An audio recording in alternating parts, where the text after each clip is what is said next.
What's up? This is Skylar Accord from Issues. I'm the bass player. And we're currently out on tour with Falling in Reverse, Motionless in White, and Danger Kids, and Dead Girls Academy. Great tour. And I'm just gonna run you through a few of the things that I use live, just gear-wise. So first, which one's mine? All right. My favorite bass. This is the Alex Webster Signature from Spectre. It's like the freaking top gear, like Top Gun, whatever, for heavy music and just in general. Everybody and their mom plays this in death metal and stuff. It's been my actual dream bass for years. It sounds so good, and you can use it for anything. It's obviously made for death metal, hence the black and red, which is brutal. And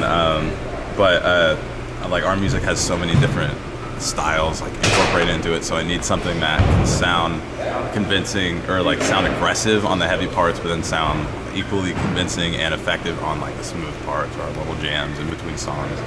And so for strings, I'm using Ernie Ball, and as you can see, it's a 5-string. My gauges, if I can remember right, I use this is tuned to drop G sharp, by the way. So we have G sharp, D sharp, G sharp, C sharp, F. It's been a minute since I've been in school. Give me a break. So let me tell me if I have this right. 135, 105, 85, 75, 65, and then what do I have here? 45. G string, 45. So those are my gauges with Ernie Ball. They sound awesome. Usually change strings. Well, you usually change them like every 2 shows, something like that. 1 or 2. Every show or every other show, depending on how hot or humid it is or how sweaty you are. Yeah, I sweat a lot. I have leaky faucets from my pores. Acid sweat. Yeah. I actually have an interesting sort of setup where this is my only active bass. Every other bass I use is passive. But on this bass, this one's the volume, and this is the pickup switcher, which every one of my favorite basses has an easy way to switch pickups, because that's like the Jocko setting and that's the like whatever brutal setting. But I don't use that. I just have it set to 12 o'clock live, and actually I have everything set to 12 o'clock. But it's super responsive. Like this is mid, so this is the top knob is the boost or cut, and the bottom is the frequency sweep, and then this is the bottom is bass, and then the top one is treble. So you can really kind of get into it, especially with the mids. That's like my favorite part about it. And this is my other main bass. It is also from Spectre, because I freaking love Spectre, and it's also a signature. It's the Mike Kroger signature, hence the M for Mike Kroger. That's the dude from Nickelback, by the way. And the way I figure is if Nickelback uses it, it's not gonna suck. And also I love Nickelback unapologetically. And this is, as I said before, this is actually a passive bass while my other one's active. So the way we balance that out is on our wireless packs, we just set the sensitivity to be where the volumes are typically equal. And then it evens out, and then it doesn't sound too different in the house or in ears or anything. And on this bass, I have everything set all the way up. I'm pretty sure one's treble, one's bass, or it's like cut. I just don't play with these really, I just have them up. But these are the pickup switches on this one. This is back pickup volume, front pickup volume. Super simple, which is what I like. I don't play with knobs much, as long as it sounds good, you know. And this is my A sharp bass, so everything on our, almost everything on our self-titled album and everything on our EP, I use this bass for. And the tuning on this is A sharp, F, A sharp, D sharp, G sharp. And the way that works is kind of a pain, but this string, the B string, is tuned down a half step, and everything else is tuned up a half step, which like can kind of get weird on like the finger tension. But thankfully I have Austin over here, who's incredible, so he makes it not feel like I'm playing a bunch of tree trunks. And then the gauges on here, don't tell me, are 130, right? 100, 80, 65, 60, 45, 40. Dang it! All right, yeah, that's right. This is my baby, sort of. It's really simple. My pedal board. I just have the tuner right here. I break them all the time, probably just because sweat.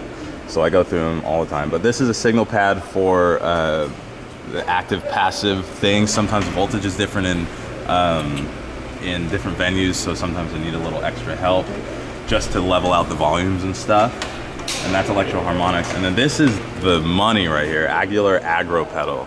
This sounds so butter, so clean in like its overdrive and its aggression. I hate too fuzzy like distortions and overdrive and stuff. And it doesn't like boost the treble too much. And I actually don't really have it doing a ton. I never really like to have my distortion or overdrive pedals doing a ton, just enough to give it like a live crunch, kind of. Otherwise it just gets too clanky. And then I actually need to upgrade this, but this is doing the trick for now. This is my whammy pedal. This is my Digitech whammy pedal, and I use this for fun, basically. And the beginning of the reel is just little parts where I need a little extra flair. Okay, so here's my other baby. Funny story, I actually have been playing Eden long before I actually started associating with the company, just because I absolutely love the company. And I saw Summer Slaughter Tour in 2009, and they had an Eden on stage. Every band used it all day, and it, like, one, never crapped out, and two, sounded awesome with all the different bands and all the variety they were using. And also, I know a ton, I personally know a lot of R&B bass players that use Eden, and again, all the our songs, like Issue songs, tend to run the gamut of various genres, just things you shouldn't mix. So versatility is super important to me. This is the World Tour 900, upgrade from the World Tour 800 from the 90s that I had in high school. And my settings are usually not really doing a whole ton. I have to compensate for the aggro pedal because it kind of just cuts the bass a little bit, so that's like boosted a little bit. But everything else is pretty even. I definitely make use of the enhance knob, which just sounds awesome. And I mark all my knob placements just so every day it has the same buttery tone. And the cool thing is on the back, if you come with me. So on this tour, we're not running a cab. We're just doing DI out, just through side fills. But I couldn't tell you exactly what every color is because there's 3 different colors, but the outputs on this are color coded.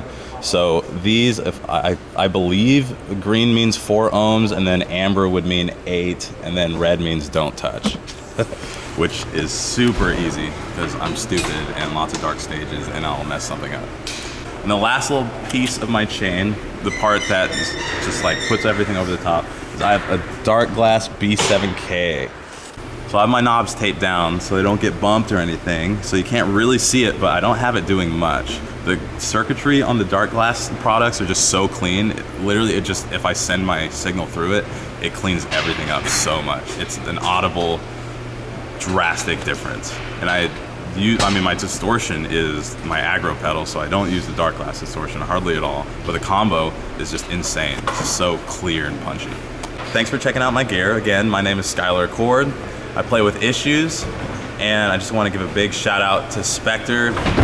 Makes amazing basses, Ernie Ball, beautiful ass strings, Eden, gorgeous amps. And be sure to look for our new-ish album now, Headspace, in stores near you, Target, what have it. And we have a new music video, Home Soon, coming out. And we'll be hopefully everywhere and unavoidable in 2017. So see you around.